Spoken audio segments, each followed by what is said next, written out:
Hey kids, what time is it?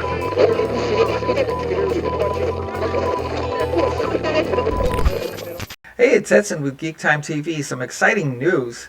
Eric July launches another smashing success for the Rippaverse with ISOM number 2, nearly $1 million sold in 48 hours.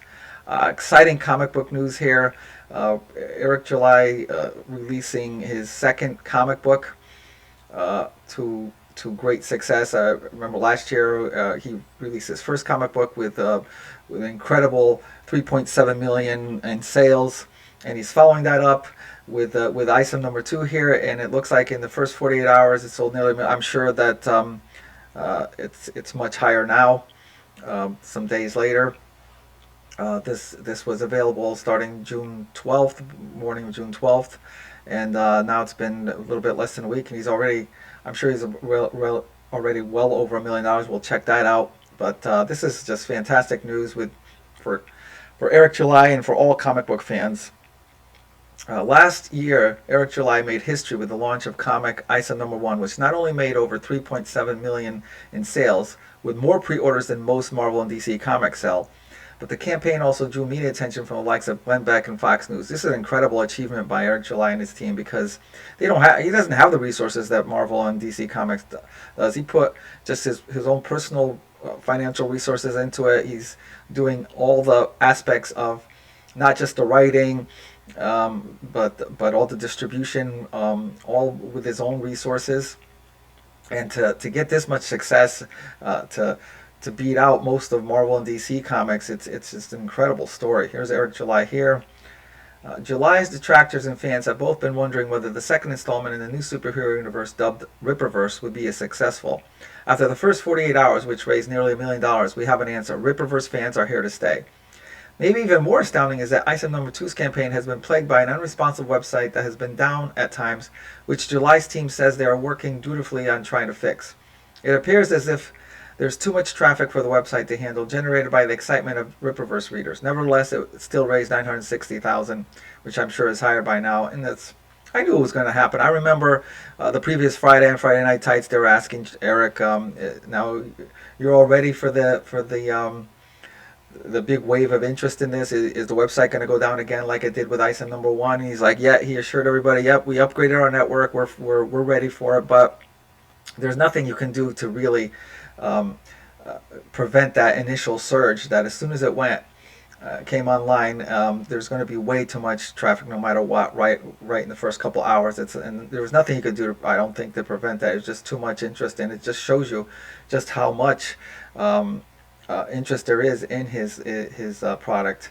It's a good problem to have, and it was no big deal. I went on there as soon as it came online. Of course, I couldn't get in for the first couple hours, but maybe 3 or 4 hours later, I was perfectly fine getting in there, putting my order in. It's not that big of a deal, and I don't think it's a big deal to many people either. Just even if they get it on later that day or the next day, the campaign is going to be open for quite some time, and people will have plenty of time to go in there and if they're interested. So it's not a big deal that the website took a hit initially. Here's some great artwork here for ISOM. ISOM number 1 received near universal praise for the book, both with readers enjoying the art and the world which was being built by July and his team. When it was announced earlier in the month that legendary comic writer Chuck Dixon would be joining the Rippaverse for a team called Alpha Corps, fans also rejoiced at the prospect of new superhero stories from a man long back blacklisted by mainstream companies. Yeah, we did a video on this when it was announced that Chuck Dixon would be joining Eric's Rippaverse with this comic with Alpha Corps characters. I'm looking forward to that. I believe that's going to come out later on this year, so we'll be looking forward to that one. Some great some great pictures here from ISOM number 2. ISOM number 2 campaign, which features a storyline by Eric July, artwork by Cliff Richards, really good artist, Cliff Richards, colors by Gabe Altab, and letters by Eric Weathers, gives readers a reminder of the story so far, leading up to issue number 2 with the synopsis. The story so far. Avery Stillman is thrown into a world he thought was behind him when he hung up his suit and must decide if wearing the mantle again is the best course of action. More great artwork, good fight scenes here. This was back from ISOM number 1. The synopsis concludes questioning what are the consequences of Avery's choices in part 1. Who will come to his aid? Grab ISOM number 2, ill-advised, part 2, and find out for yourself. More great artwork. The campaign also features high-quality animated trailer featuring July voicing his ISOM character in a fight scene, which fans are speculating may lead to a future animated film work based on the Rippaverse property. Yeah, I remember when sometime last year when Eric first announced that he would be launching the Rippaverse with his first comic book. He also said, depending on how successful it is, that the Rippaverse would expand to other medium, like movies and perhaps some games. So looks like he's well on his way to that. Here's the trailer for ISOM number 2. Creating even more buzz to the light of comic readers is the news that iconic Green Lantern artist Ethan Van Sciver and DC Comics veteran Shane Davis have joined forces with July to produce covers for ISOM number 2. Van Sciver tweeted about his involvement as the book release, stating, "Good morning. Hopefully you're up and ordering ISOM number 2, cover B by me." This made this even more exciting, and yes, I did get I got both covers A and B because EBS was doing the cover B. Looks really good. Here you have the cover B here. With the addition of hard-hitting comic book veterans to the Rippaverse team and the buzz from readers and reviewers generated by the first issue, it appears as ISOM number 2 will be breaking records again to create another success for Eric July and his team. Doing very well. It's been less than a week. We're going to take a look at how the campaign's doing. I'm sure it's well over $1 million by now. Let's take a look here. ISOM number 2.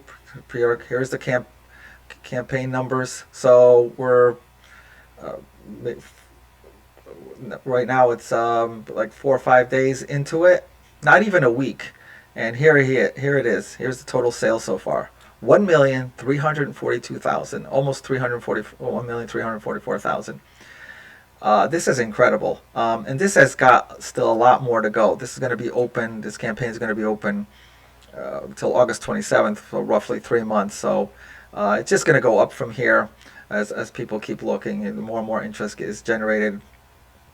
It's incredible. It's incredible. The success that Eric July is having is just incredible. To follow this up with the it wasn't a one comic success.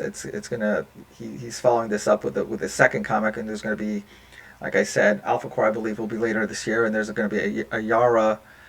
I believe I'm pronouncing that right. Yara comic book probably early next year as well. And it's just incredible the success that Eric's having, and I'm so glad. I'm so happy for him and his team and his company. I'm so happy for all of us comic book fans that we're going to be looking forward to a lot more of this, and it's exciting. Let me know what you think in the comments. Whether you liked the ISOM, the first issue, first comic book, whether you're interested in the second comic book. I'm happy to see, looking forward to seeing any comments you might have about that. I'm very excited, as you can tell. So can't wait till I get that in the mail and read it. So, and that's it for me. Thank you for watching, and I'll talk to you soon. Thanks for watching GeekTime TV. If you like this video, please subscribe to the channel. If you subscribe, make sure to check the little bell icon anytime someone from our network drops new content here. Want some GeekTime swag? Check out the merchandise available in the GeekTime TV store, linked in the channel description below. Share GeekTime TV with friends, and as always, thank you for your support. We'll see you soon.